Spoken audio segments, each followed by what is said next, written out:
Hey everybody, it's Tony with Friends for Life. I want to talk about something very personal to me today, and that's my Uncle Larry. My Uncle Larry passed away right before I was able to start my agency, and he never really got to see the dream come true. But he was always an inspiration for me, and he helped create what I am today and how I care for people and what I think of when it comes to families who have to deal with agencies and companies who help people with developmental disabilities. Early on in my life, I was introduced to so many awesome things, and that was because of my Uncle Larry.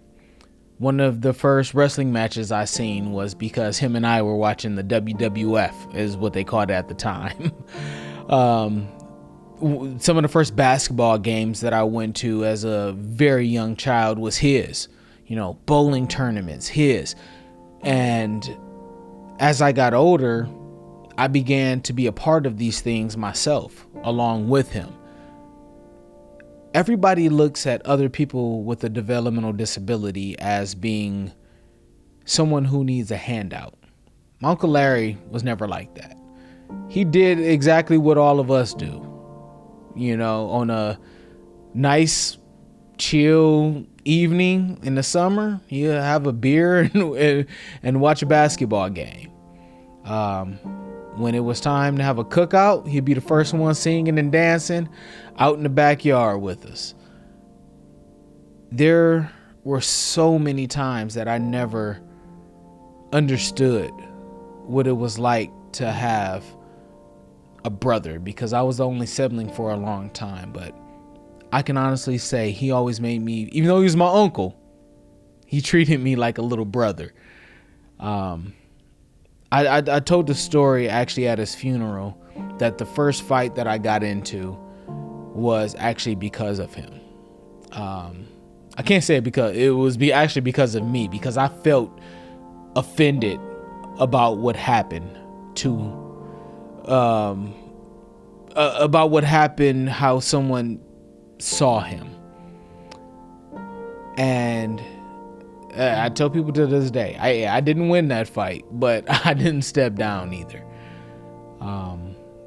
They made fun of him getting on a bus at the time that was specifically for people who were handicapped.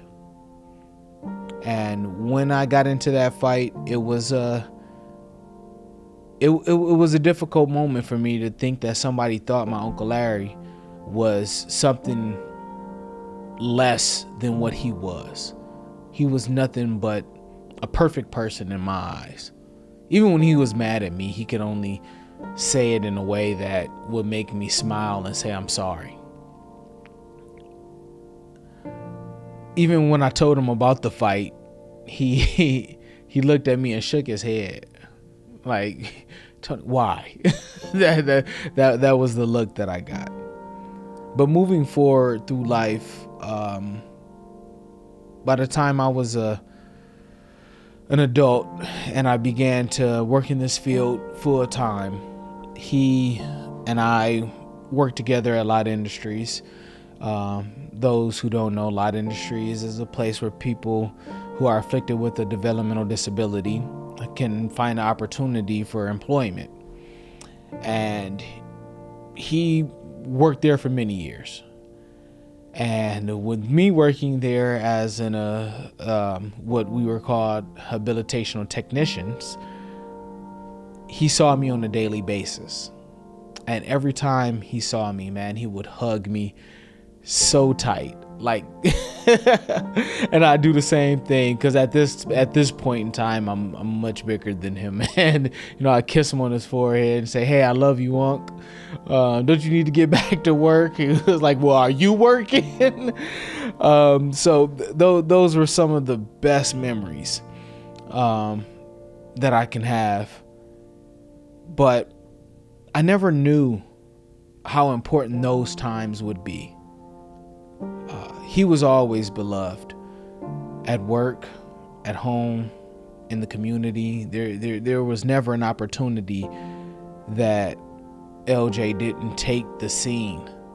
And I think that's where I get a lot of my personality from, honestly. Like, he was never shy about anything. He didn't feel as if anybody was judging him. And there's a emptiness that grew in me once I didn't see that anymore. And that happened when he passed. When he passed, it was not expected. You know, some would say it was expected because, honestly, if my memory serves me right, he wasn't supposed to live past the age of 7 years old, but he made it to 50. And I would always talk to him about how I was going to create a agency of not only caring and considerate people who will be there for you,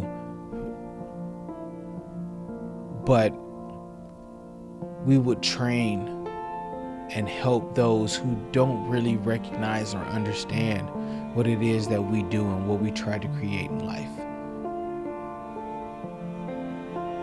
I love my Uncle Larry more than words could ever express.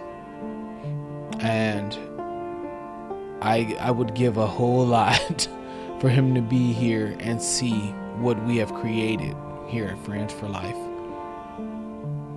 But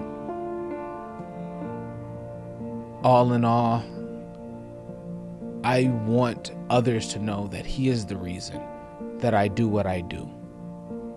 You know, I have other family members who have been in the field, who have helped guide me and help teach me, but he is that tug on my heart that I don't think anyone else could ever be a part of. We slept in the same bed on Christmas, for gosh sakes. Like, he would keep me from running downstairs. So with his birthday, I want to say happy birthday, Uncle Larry. I love you so much. I wish I could give you one of those hugs again, just like we used to do in the middle of the hallway a lot at lunchtime. This was tough to do, but I want to make sure that everyone knows where my heart is. It's not just about a check.